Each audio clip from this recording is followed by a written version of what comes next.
क्षत्रियादि दीक्षा एवं गणाधिकादि दीक्षा की विधि तथा दीक्षित पुरुष के कर्तव्य। भगवान वराह कहते हैं, वसुंधरे, मैंने ब्राह्मण दीक्षा के समय जिस वस्तु के संग्रह की बात कही है, क्षत्रियो को भी उन सबको एकत्र करना चाहिए। उसे केवल एक कृष्णसार मृग का चर्म नहीं हिलाना चाहिए। इस प्रकार उसे पलाश के स्थान पर पीपल वृक्ष का दंड ग्रहण करना चाहिए और काले मृग के चर्म की जगह काले बकरे का चर्म लेना चाहिए।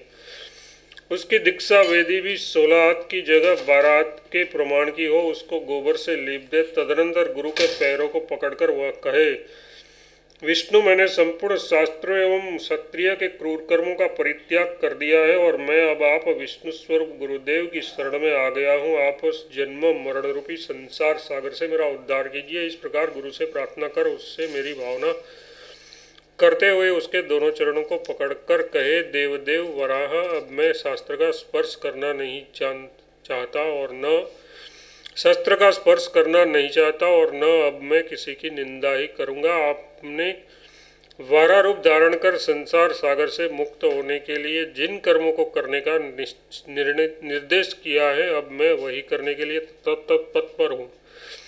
तत्पश्चात पूर्व निर्देशित विधि के अनुसार ही अनेक प्रकार के चंदन, धूप एवं पत्र आदि उपकरणों से सबकी पूजा कर दीक्षा ग्रहण करे। दीक्षा लेने के बाद शुद्ध भगवत भक्त पुरुषों को भोजन कराना चाहिए। क्षत्रिय की दीक्षा के लिए यह निश्चित विधि है। सुंदरी, अब वैश्य की दीक्षा की विधि बतलाता हूँ। वैश्य मतलब जाति का साधक जिस प्रकार सिद्धि प्राप्त कर लेता है, उसे सुनो। वह भी पूर्ववत सभी सामग्रियों को एकत्र कर 10 हाथी की चौकोर वेदी बनाए और पूर्वोक्त नियमानुसार उसे गाय के गोबर से लीप दे। फिर बकरे के चर्म से अपने शरीर को वेष्टित कर दाहिने हाथ में गुलर का दातुन लेकर शुद्ध भगवत पुरुषों की 3 बार प्रदक्षिणा करे। फिर गुरु के सन्मुख घुटने के बल बैठकर कहे, भगवान, मैं वैश्य हूँ। मैं संपूर्ण सांसारिक प्रपंचों का परित्याग कर आपकी शरण में आया हूँ। आप प्रसन्न होकर मुझे संसार बंधन से मुक्त करने वाला मंत्र देने की कृपा करें। मेरा भक्ति रूप प्रसाद पाने की इच्छा वाला यह वैश्य इस प्रकार मेरी प्रार्थना कर गुरु के चरणों का स्पर्श करे। साथ ही कहे, गुरु, इस समय मैं आपकी कृपा से वैष्णवी दीक्षा प्राप्त करने के लिए प्रस्तुत हुआ हूँ। इसके बाद भगवत भक्त पुरुषों के सामने उनमें देवता की भावना करे व अभिवादन करे। इसके पश्चात जिसमें किसी प्रकार के अपराध का भागी न होना पड़े, ऐसा भोजन करना उचित है। पृथ्वी, अब द्विजोत्तरों की दीक्षा की विधि बतलाता हूँ। जो ये दीक्षा लेता है, उसके फलस्वरूप संपूर्ण पापों से उसकी मुक्ति हो जाती है। दीक्षा की इच्छा रखने वाले को चाहिए कि संपूर्ण संसार के उपयोगी जिन द्रव्यों में मैं पहले कह चुका हूँ, वह भी उन्हीं सभी का सम्यक प्रकार से संग्रह करे और 8 प्रकार के प्रमाण की चौकोर वेदी बनाकर उसे गोबर से लीप दे। उसके लिए नीले बकरे का चर्म एवं मांस का दंड तथा नीला वस्त्र ही उपयुक्त है। इस प्रकार इन वस्तुओं का संग्रह कर पूर्वोक्त विधि से दीक्षा का कार्य संपन्न कर वह मेरी शरण में आकर कहे, भगवान, मैंने अब अपने अपवित्र कर्म तथा अभक्ष भक्षण का परित्याग कर दिया है। फिर गुरु के चरणों को पकड़कर कहे, प्रभु भगवान श्रीहरि की मुझ पर कृपा हो गई है। उनकी प्रसन्नता से पहले की भांति गोपनीय मंत्र मुझे प्राप्त होने का अवसर मिला है। आप मुझ पर प्रसन्न हो जाइए। पश्चात 4 बार गुरु की प्रदक्षिणा कर उन्हें प्रणाम करे। फिर चंदन एवं पुष्प से गुरु की पूजा कर भक्तों को नियम के अनुसार भोजन कराए।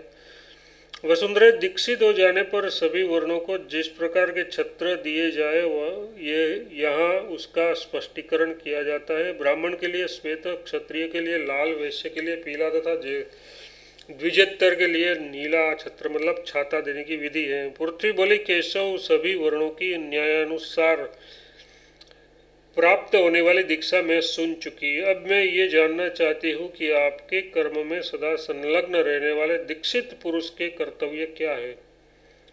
भगवान वराह बोले, कल्याणी, तुम जो बात पूछती हो उसका गूढ़तम सार तथा रहस्य युक्त उत्तर तो यह है कि वस्तुतः दीक्षित व्यक्ति को निरंतर एकमात्र मेरा ही चिंतन करना चाहिए। महाभागे गणांतिका दीक्षा का रहस्य अत्यंत गोपनीय वस्तु है और इसे मेरा ही स्वरूप समझना चाहिए। विशालाक्षी, मेरी भक्ति में लगे रहने वाले दीक्षित पवित्रात्मा व्यक्ति को विधि पूर्वक मंत्र के द्वारा इसे ग्रहण करना चाहिए। जो भगवत भक्त होकर इस दृष्टि जनित या स्पर्श जनित गणांतिका दीक्षा को ग्रहण करता है, उसके लिए और कोई कर्तव्य कार्य शेष नहीं रह जाता, जिसके लिए दीक्षा ही सर्व फलदायिका होती है। किंतु सुंदरी, जो व्यक्ति केवल कान से ही सुनकर मंत्रों की दीक्षा ग्रहण करता है, उसे आसुरी दीक्षा कहते हैं। अतः एवं पवित्र मन वाले पुरुष को चाहिए कि उस मुझसे संबंधित गुह दीक्षा ग्रहण करे। जो बुद्धिमान पुरुष इस दीक्षा के सहारे मेरा ध्यान स्मरण करता है, उसने मानो हजारों जन्म तक मेरा ध्यान चिंतन कर लिया, ऐसा समझना चाहिए। वसुंधरा, इस गणांतिका दीक्षा के लिए कार्तिक मार्गशीर्ष और वैशाख मास के शुक्ल पक्ष की द्वादशी तिथियां प्रशस्त हैं। दीक्षा की बात निश्चय हो जाने पर उसे 3 दिनों तक शुद्ध आहार पर रहना चाहिए। फिर मेरे धर्म पर अटल विश्वास रखकर उचित समय में दीक्षा लेनी चाहिए। सुशोभने साधक पुरुष मेरे सामने अग्नि प्रज्वलित कर उसका परिस्तर करे, फिर भावना में दीक्षा की स्थापना करे। तत्पश्चात शिष्य देव भावना से परम पवित्र होकर दीक्षा के कार्य में संलग्न हो जाए।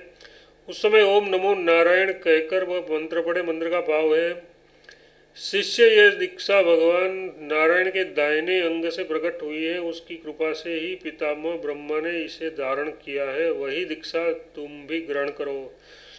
इसके बाद स्नान करके रेशमी वस्त्र धारण कर वह मेरे अंग का स्पर्श करे। फिर उसी समय कंधी और अंजन समर्पण कर मुझ भगवान नारायण को मंत्र से स्नान कराए। मंत्र का भाव यह है, देवेश्वर, स्नान करने के लिए ये जल सुवर्ण के कलश में रखकर आपकी सेवा में समर्पित है। मैं हाथ जोड़कर प्रार्थना कर रहा हूँ, आप इससे स्नान करने की कृपा करें। फिर ओम नमो नारायण का उच्चारण कर कहे, माधव, आपकी कृपा के बल पर गुरुदेव की दया से ये मंत्रमय दीक्षा मुझे प्राप्त हुई है। ये दीक्षा मुझे यह योग्य बना दे कि कभी भी मेरा मन अधर्म की ओर न जा सके। वसुंधरे, जो व्यक्ति इस विधि के अनुसार मेरे कार्य में दीक्षित होता है, उसमें गुरु की कृपा से महान तेज का आदान हो जाता है। फलस्वरूप ये मेरे लोक को प्राप्त होता है। सुंदरी, ये दीक्षा चुगलखोर, द्रुतक एवं कुत्सित शिष्य को नहीं देनी चाहिए। इसे विधिपूर्वक ग्रहण कराकर योग्य एवं सज्जन शिष्य के हाथ में एक माला देनी चाहिए। देवी, 108 दानों की जपमाला उत्तम, 54 दानों की मध्यम तथा 27 दानों की गणांतिका माला कनिष्ठ कही गई है। रुद्राक्ष की माला पुरुषोत्तम है। पुत्र जीवक की माला मध्यम एवं कमल गट्टे की माला कनिष्ठ समझनी चाहिए। देवी, ये दीक्षा प्रसंग का मैंने तुमसे वर्णन किया। ये गणांतिका नाम की प्रसिद्धि दीक्षा शुद्ध स्वरूप संपूर्ण प्राणियों के लिए हितकारी तथा मोक्ष चाहने वाले के लिए उत्तम साधन है। साधक जप करने की इस माला को जूठे हाथ न छुए और न इसे स्त्रियों के हाथ में ही दे।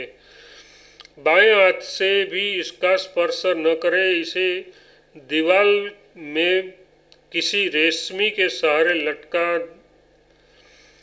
दीवाल में किसी किले के सहारे लटका देना चाहिए। जप के समय इसे किसी को देखना भी ठीक नहीं है।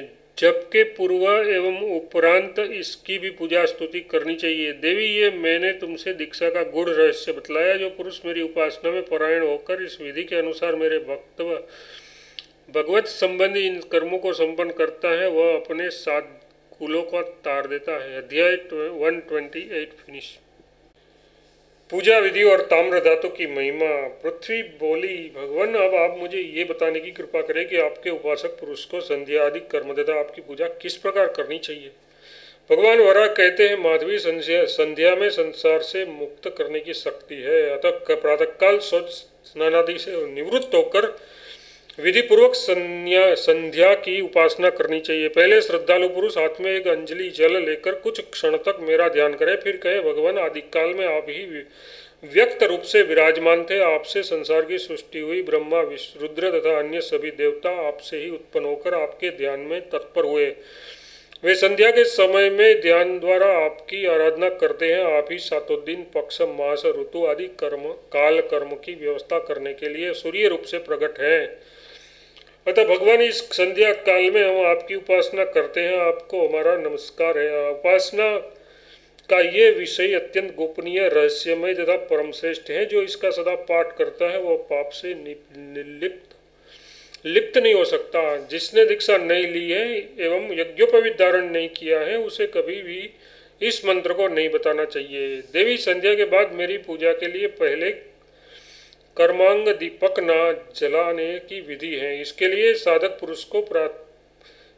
पुरुष यूँ प्रार्थना करे, भगवान, मैं आपके धर्मों का पालन करता हुआ ये उत्तम दीप अर्पण कर रहा हूँ। आप इसे कृपा कर स्वीकार कीजिए। फिर घुटनों के बल बैठकर कहे, विष्णु, ओम आपका स्वरूप है। आप ऐश्वर्यों से परिपूर्ण, कृपामय एवं तेज स्वरूप है। आपको मेरा नमस्कार है। भगवान, आपकी आज्ञा से समस्त देवता अग्नि में निवास करते हैं। अग्नि में जो दाहिका शक्ति है वह आपका ही तेज है। मुझमें और मंत्र में भी आपका ही तेज काम कर रहा है। ये दीपक तथा सभी वैदिक तांत्रिक मंत्र भी आपके ही स्वरूप है। आप ही समस्त कल्याणों के स्तोत्र हैं। आप ये दीपक स्वीकार करें।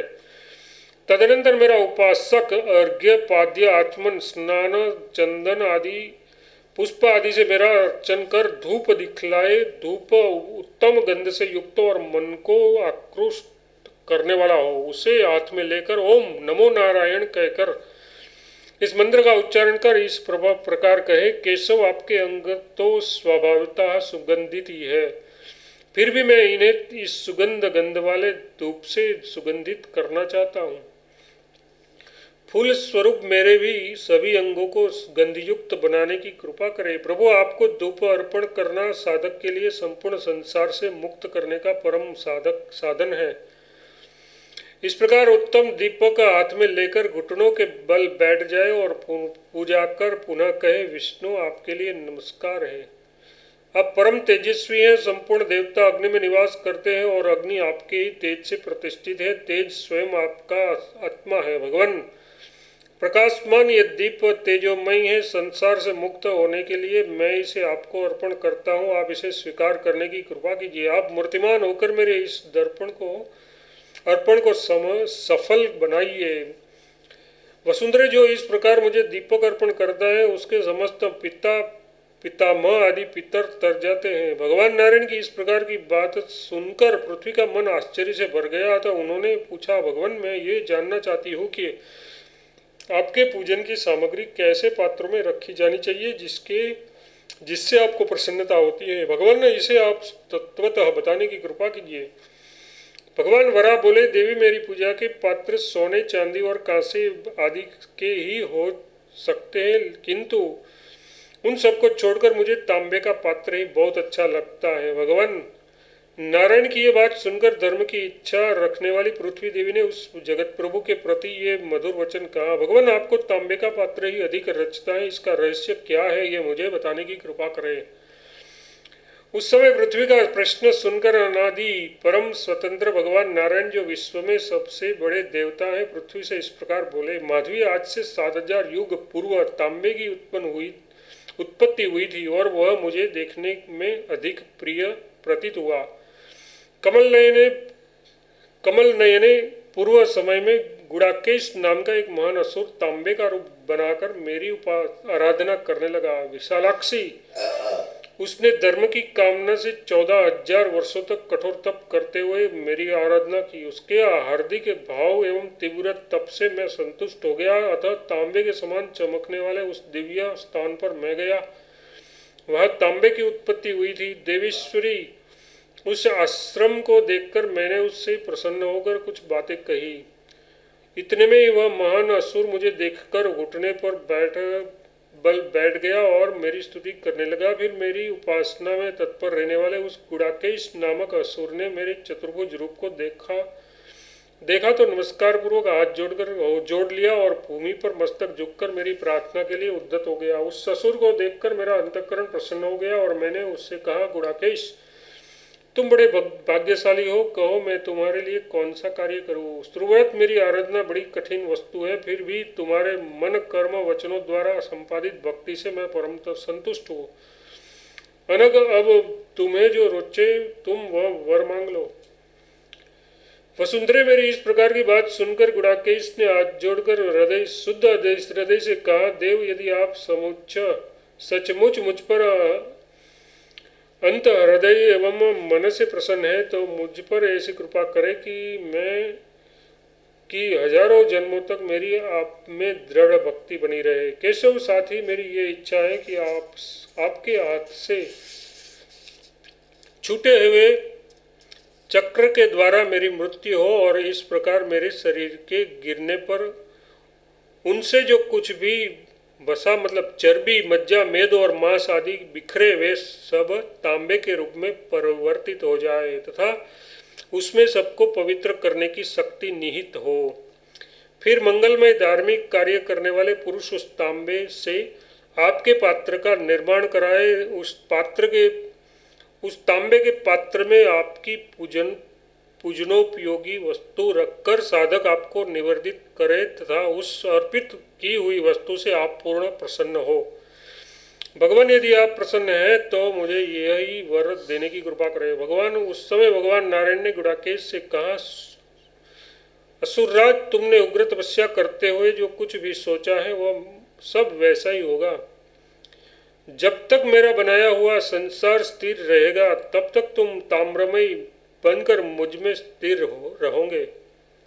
सुव्रते, उसी समय से गुड़ाकेश का शरीर ताम्रमय बनकर जगत में प्रतिष्ठित हुआ। इसीलिए तांबे के पात्र में रखकर जो वस्तु मुझ भगवान को अर्पित की जाती है उसमें मुझे बड़ी प्रसन्नता होती है। देवी, यही कारण है कि तांबा मंगल स्वरूप पवित्र एवं मुझे अत्यंत प्रिय है। वसुंधरे, फिर मैंने उस असुर से कहा कि देखो, मध्याह्न काल के समय सूर्य में तुम्हें मेरे चक्र का दर्शन होगा। वैशाख मास के शुक्ल पक्ष की द्वादशी के दिन मध्याह्न काल में मेरा तेजोमय चक्र तुम्हारे शरीर का अंत करेगा, जिससे तुम मेरे लोक को प्राप्त कर लोगे। इसमें लेश मात्र भी संशय नहीं है। गुड़ाकेश से ये कहकर मैं वही अंतर्ध्यान हो गया। उधर गुड़ाकेश भी मेरे चक्र द्वारा अपने वध की प्रतीक्षा करते हुए तपस्या में संलग्न रहा। उसी के इस प्रकार सोचते सोचते वैशाख मास के शुक्ल पक्ष की वह द्वादशी तिथि आ पहुंची। उस दिन उसने अपना धर्म निश्चय कर मेरी पूजा की और प्रार्थना में संलग्न हो गया। फिर कहने लगा, प्रभु, आप अग्नि के समान अपने तेजोमय चक्र को छोड़िए, जिससे मेरे अंग भलीभांति छिन्न भिन्न हो जाए और मेरा आत्मा शीघ्र ही आपको प्राप्त कर ले। इस प्रकार वह गुड़ाकेश मेरे चक्र द्वारा विदीर्ण होकर मुझ में लीन हुआ और उसके मांस से तांबा उत्पन्न हुआ, उसका रक्त सुवर्ण हुआ और उसके शरीर की हड्डियां चांदी बनी। उसकी अन्न धातु भी तेजोस धातु से रूप में परिणित हो गई और वे ही रागा, सीसा, टीन, कांसा आदि बने तथा उसके मल से अन्य प्रकृतिन खनिज, गंधक आदि द्रव्यों का प्रादुर्भाव हुआ। देवी, इसीलिए तांबे के पात्र द्वारा मुझे चंदन,